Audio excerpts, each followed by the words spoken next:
Welcome! Today I'm going to talk about Guilty Gear's Testament, X Gender in Japan, the so-called controversy behind the character's gender, can you believe it, and my thoughts. Disclaimer, this is my understanding of the topic based on my research findings, so let's get into it, shall we? Now, what interested me about Testament was not the fact that they are X-gender, which I'll get into a bit later, but it was their appearance and weapon choice. Testament fights using a large scythe that is made from their own blood. They can also warp time and space, create blood seals, and can summon a succubus, but initially they're a raven while in combat. This is due to the fact that they are a gear, and gears are magical creatures, animals that initially were created as a way to advance humanity, but they were used as weapons of war. This adds to their eerie, alchemic, and fantastical nature. Testament has a very androgynous gothic look and style. The very long trains, the fabrics, belted straps, long hair, striking eyebrows, red eyes, and features that defy gender norms. I like their old design, it's beautiful. In fact, if we look at this drawing from Guilty Gear Isuka, put this in a magazine.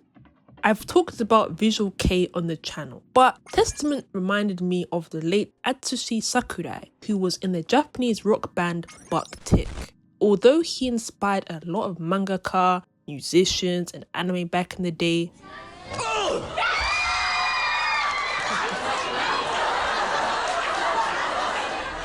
it's possible that he was an influence regarding Testament's look. Due to Buck-Tick's undeniable popularity in Japanese rock and metal circles and Atsushi's striking trademark look, that could be plausible. Also, Guilty Gear is inspired by punk, rock and metal scenes where artists defied gender norms and expression, so it's not a reach. In Japan, X-gender is a gender that is neither male nor female. It's alike to the terms non-binary or genderqueer in English. The term is not used in cultural contexts outside of Japan until recently.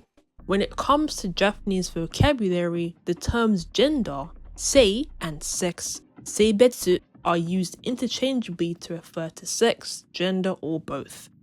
There's actually not a distinction between biological or physiological sex, meaning in context with the word sei, this can be understood as something to do with sex or gender or both simultaneously, compared to English where sex and gender are separate. So consider this going forward.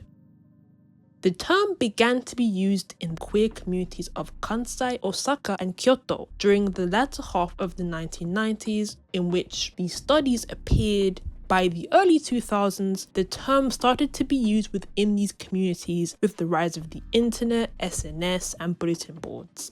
In fact, in Google Japan, interest and awareness of the topic became more apparent in search results from the late 2010s and the beginning of the 2020s onwards.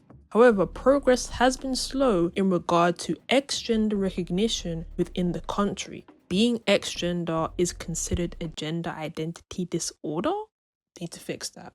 Anyway, within the X-gender umbrella, there are the following subgroups. Chusei, which means gender neutral. Ryosei, which means bigender or androgynous. Musei, which means agender. And we have Futeisei, which means gender fluid. Since this topic is viewed differently in Japan, I will mainly use Japanese verbiage since this is a Japanese game, and such terms were used to describe Testament. When the character finally returned to Guilty Gear Strive, reactions to the character were positive. However, there were bigoted factions that were irked by the fact that Testament does not associate with gender and thought this was an issue, which it's not. But let's debunk something in regard to the character's gender identity, because that's where the confusion for some were. The truth is, Testament was always androgynous and later came out as agender in Strive. According to an interview excerpt from the Arc System Works fan club newsletter from the early 2000s, a fan asked what Testament's gender was, to which creator Daisuke Ishwatari responded with, "They're androgynous. In fact, they've transcended human existence." He jokingly added, "Just like me." The term ryosei was used, which means androgynous or bigender. This was further clarified in a 2022 developer article with Guilty Gear Strive director Akira Katano, and stated, after undergoing surgical modification and being turned into a gear, Testament has lived without the concept of gender. When it came to English localized text in the West, for the past 2 decades, Testament was referred to as he, him until Strive, hence where the initial confusion came from. The reality was this occurred when they became a gear and was erased in localization. Now, I could see why they may have removed this in localization, and here are my ideas. Maybe because of the time period. I'm thinking back to the 90s and the early 2000s, and I don't remember that part exactly, but the homophobia was rife, just as rife back in those eras. They really were. Localization teams at that time would assume or change aspects of a character based on contextual clues, or maybe to avoid controversy. So we don't really know why they would do this, but those are my assumptions.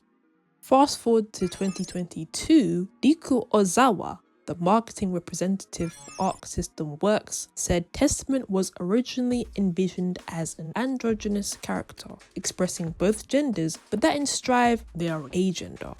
Agender is the best word, he said. Neither male nor female. 呼び方が難しいんですよね。テスタメントはあくまでテスタメントっていう。はい。英語で言うならいわゆるゼイとかゼムとかそういう。はい。The terms ryosei and musei were used, which are categories of X gender. Their recent design takes on a layered, long silhouette that's accentuated by the large tailcoat and top hat, ditching the belts and sleeveless tops, the skull buttoning. And it looks pretty neat. It's like the Grim Reaper meeting goth punk, and I like it. In the West, Testament is agender, a subset of the non-binary umbrella of the feminine gender expression. Agender and non-binary are also under the transgender umbrella, since the term simply means beyond gender. This topic is something that's intrigued me because I don't really see non-binary and agender characters often in video games. It's a few and far between thing. In fact, Testament is the first video game character I've come across who's canonically agender. The controversy is very stupid because I don't see the point of going on about how this is that and it should be this way, it should be that way. If the creators say that the character's canonically agender, you can't question that. I think the funniest part in looking at some, I guess you could say, retrospective reactions, it was very weird because people were saying things such as, this is something they forced upon people, this is a problem. This is another conversation for another day, but there's this weird mindset that Japanese media doesn't have politics. Japan's some kind of utopia and they don't have issues either. And that's far from the truth. They believe that these issues don't exist at all in Japan, and they clearly do. That can be another conversation in itself. Of course, it's one thing to not pick up a character because the character design's not doing it for you, fine. But when you're arguing about the law and the fact that you have all this vitriol and going mad over a fictional character's gender, please touch grass.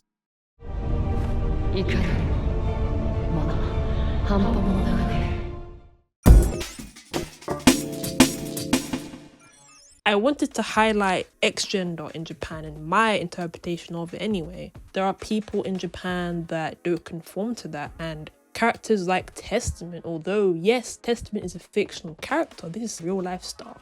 This was something that was not covered. I wanted to get that context in there. Let me know if I've made any errors or mistakes. So if anyone else who's familiar with Japanese lets me know about X gender and the terms, please let me know. And that concludes my thoughts on the topic. Hopefully this gave a bit more context. Thanks for watching, and I'll see you in another video.